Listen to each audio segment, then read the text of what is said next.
Horror Stories.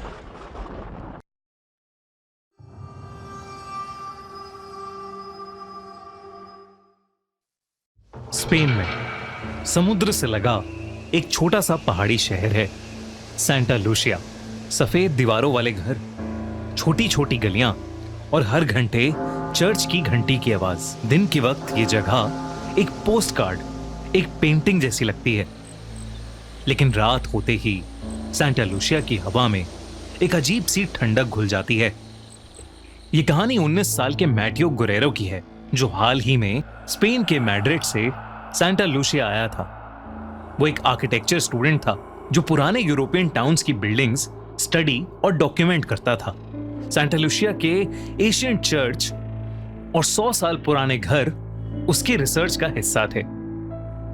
Santa Lucia एक बहुत ही सुंदर सा टाउन था, लेकिन बेहद खामोशी थी वहां। मैटियो ने नोटिस किया कि शाम होते ही लोग जल्दी जल्दी अपने घर चले जाते हैं। कोई भी आदमी अंधेरा होने के बाद बाहर घूमता हुआ नहीं दिखता था। एक शाम मैटियो चर्च से लगी एक पुरानी सिमेट्री यानी कब्रिस्तान की रिसर्च कर रहा था। तब मैटियो ने एक अजीब सी चीज नोटिस की। उस सिमेट्री के अंदर एक कब्र के पास एक टूटा हुआ वेडिंग आर्च खड़ा था, जैसे किसी ने कभी वहां शादी की हो और फिर उसे छोड़ दिया। आर्च पर सूखे हुए फूल लटक रहे थे। उस आर्च गेट के नीचे मिट्टी का रंग बाकी जगह से थोड़ा ज्यादा काला था। मैटियो ने इस बात पर ज्यादा ध्यान नहीं दिया, लेकिन उस रात से उसके साथ एक अजीब सी चीज शुरू हो गई। रात के वक्त जब वो अपने गेस्ट हाउस के कमरे में काम कर रहा था, उसे बाहर से हल्की सी कदमों की आवाज सुनाई दी, जैसे कोई कपड़े की हल्की घिसावट हो। मैटियो ने विंडो के बाहर देखा। गली बिल्कुल खाली थी, लेकिन गली के कोने में एक सफेद सा सिलुएट खड़ा था। ऐसा लग रहा था कि जैसे कोई औरत हो, लंबा सा वाइट गाउन पहने हुए। मैटियो ने सोचा कि शायद कोई टूरिस्ट होगी, पर उसके देखते ही देखते वो औरत कहीं गायब हो गई। अगली रात वही आवाज फिर आई, इस बार थोड़ी करीब से। मैटियो ने विंडो खोली। गर्मी के मौसम में एक बेहद ठंडी सी हवा कमरे में घुस आई और उसे लगा कि जैसे कोई अभी अभी उसके गेस्ट हाउस के सामने से चलकर गुजरा हो। नीचे पत्थर की सड़क पर कुछ निशान थे, जैसे किसी ने गीली मिट्टी से चलकर फुटप्रिंट्स छोड़े हों, और वो फुटप्रिंट्स सीधा उस पुराने सिमेट्री की तरफ जा रहे थे। मैटियो से रहा नहीं गया और वो इन कदमों के निशानों को फॉलो करते हुए सिमेट्री पहुंच चुका था। चर्च की घंटी बजी। रात के 2 बज चुके थे। दूर दूर तक वहां मैटियो के अलावा और कोई भी नहीं था। मैटियो सिमेट्री के अंदर घुसा। वहां हवा और भी ज्यादा ठंडी थी। पुराने क्रॉसेस और ग्रेवस्टोन्स के बीच से गुजरते हुए मैटियो उस टूटे हुए वेडिंग आर्च तक पहुंच गया। वही आर्च जिसे उसने एक दिन पहले देखा था, और तब मैटियो ने पहली बार उसे देखा। आर्च के नीचे एक औरत खड़ी थी, सफेद वेडिंग गाउन में, जो कि काफी पुराना सा लग रहा था। उसका चेहरा एक सफेद से घूंघट से ढका सा हुआ था। ऐसा लग रहा था कि जैसे वो औरत वहां खड़ी किसी का इंतजार कर रही हो। मैटियो ने एक कदम आगे बढ़ाया और एकदम से तेज हवा मानो रुक सी गई। उस कब्रिस्तान के अंदर की खामोशी इतनी गहरी हो गई कि मैटियो को अपने दिल की धड़कनें तक सुनाई देने लगी। वो औरत धीरे धीरे मैटियो की तरफ मुड़ी। उसका घूंघट थोड़ा सा हटा और जो चेहरा मैटियो को दिखाई दिया, उसे देखकर मैटियो के होश ही उड़ गए। उस औरत का चेहरे का रंग एकदम सफेद था। आंखें ऐसी भयानक जैसे किसी आत्मा ने उसे पोजेस कर रखा हो, और चेहरे पर खून के निशान थे जो शायद जम चुके थे, जैसे कई सालों पहले वो औरत खून के आंसू रोई हो। मैटियो ने नोटिस किया कि उस औरत के पैर जमीन को छू ही नहीं रहे थे। मैटियो का पूरा शरीर ठंडा पड़ गया और वो जैसे फ्रीज सा हो गया। पर इससे पहले कुछ होता, वो औरत हवा में घुलकर अचानक ही गायब हो गई। मैटियो पूरी रात नहीं सोया। सुबह जैसे ही गेस्ट हाउस का बूढ़ा केयरटेकर वहां आया, मैथ्यू ने उससे उस औरत के बारे में पूछा। केयरटेकर ने पहले कुछ नहीं कहा, लेकिन जब मैथ्यू ने उस कब्रिस्तान के वेडिंग आर्च का जिक्र किया तो उस केयरटेकर का चेहरा सफेद पड़ गया। उस बूढ़े केयरटेकर ने बताया कि यह कहानी 1889 से शुरू होती है। उस साल सेंटा लूसिया में एक शादी होने वाली थी।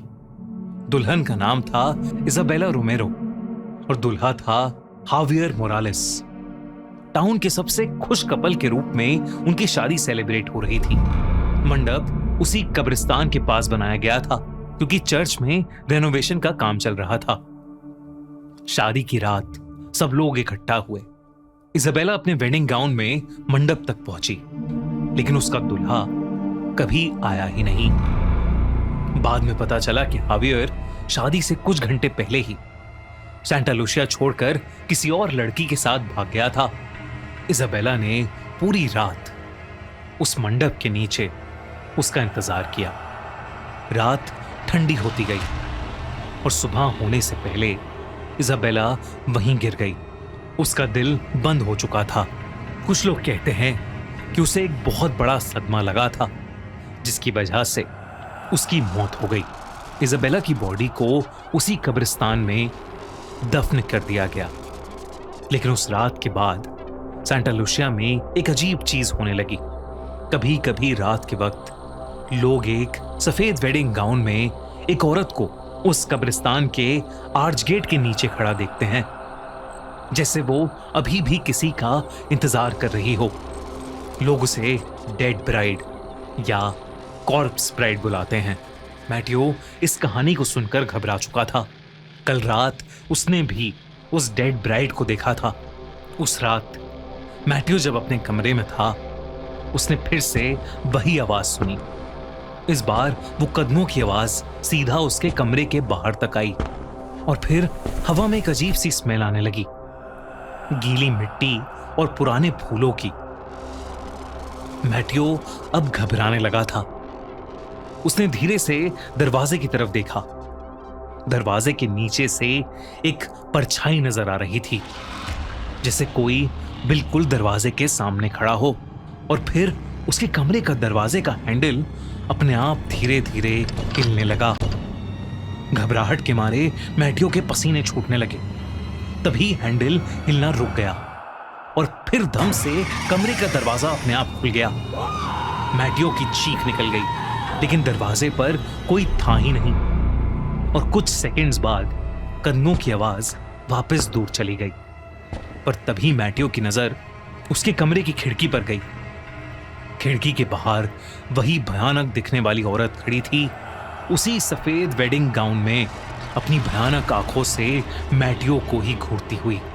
और फिर अचानक ही वो गायब हो गई। मैथ्यू फिर से रात भर नहीं सोया और सुबह होते ही उसने ये सब जाकर चर्च के प्रीस्ट को बताया। और उस प्रीस्ट ने कहा कि आज तक किसी ने उस डेड ब्राइड को ऐसा करते नहीं देखा। उस प्रीस्ट ने पूछा कि जब मैथ्यू पहली बार सिमेट्री गया था तो वो वहां से कुछ लाया तो नहीं था। तब मैथ्यू को याद आया कि वो वहां से कुछ सूखे फूल ले आया था। प्रीस्ट ने कहा कि शायद इसी वजह से वो आत्मा मैथ्यू के घर तक आ गई है और शायद उस आत्मा को ऐसा लग रहा है कि उसका दूल्हा उसे लेने वापस आ गया है। प्रीस्ट ने मैथ्यू से कहा कि उसे फौरन ये शहर छोड़कर चले जाना चाहिए, वरना शायद वो औरत उसका पीछा कभी नहीं छोड़ेगी। ये सुनकर मैथ्यू का दिल दहल गया और उसने डिसाइड किया कि वो सेंटा लूसिया से आज ही निकल जाएगा। लेकिन जब मैथ्यू सामान पैक करने अपने घर वापस गया तो उसने देखा कि डोरस्टेप पर गीली मिट्टी के निशान बने हुए थे, बिल्कुल वैसे ही जैसे सिमेट्री के पास थे। मैथ्यू को अब डर लगने लगा था। वो जल्दी से जाकर अपनी पैकिंग करने लगा। तभी उसने खिड़की से देखा कि आसमान का रंग बदल रहा है और काला पड़ रहा है। तभी अचानक घर की लाइट्स जलबुझ करने लगीं और एकदम से घर में अंधेरा हो गया। तेज बारिश शुरू हो गई और बिजली कड़कने लगी। और तभी एक और बार बिजली कड़की और वो औरत मैथ्यू के सामने आ खड़ी हुई। मैटियो उसे देखते ही जोर से चिल्लाया। गेस्ट हाउस का वो बूढ़ा केयरटेकर बस वहां पहुंचा ही था। उसने बाहर खड़े खिड़की के अंदर देखा। मैटियो घबराते हुए चिल्ला रहा था और उसके सामने एक सफेद गाउन में भयानक औरत खड़ी थी। वो भागा भागा घर के अंदर गया, मैटियो के कमरे तक पहुंचा, लेकिन तब तक बहुत देर हो चुकी थी। मैटियो वहां था ही नहीं। कुछ घंटों बाद मैटियो की डेड बॉडी मिली, उसी कब्रिस्तान के अंदर, उसी वेडिंग आर्च के नीचे, गीली मिट्टी में ढकी हुई। उस दिन के बाद से सब लोगों ने मान लिया कि वो डेड ब्राइड की आत्मा मैटियो को अपना दुल्हा मानकर उसे हमेशा के लिए अपने साथ ले गई। दोस्तों, कैसी लगी आपको कॉर्प्स ब्राइड की कहानी? अगर ये कहानी आपको अच्छी लगी तो जल्दी से हमारा चैनल खूनी मंडे सब्सक्राइब कर लो और देखते रहो हर हफ्ते ऐसी ही दिल दहला देने वाली हॉरर स्टोरीज।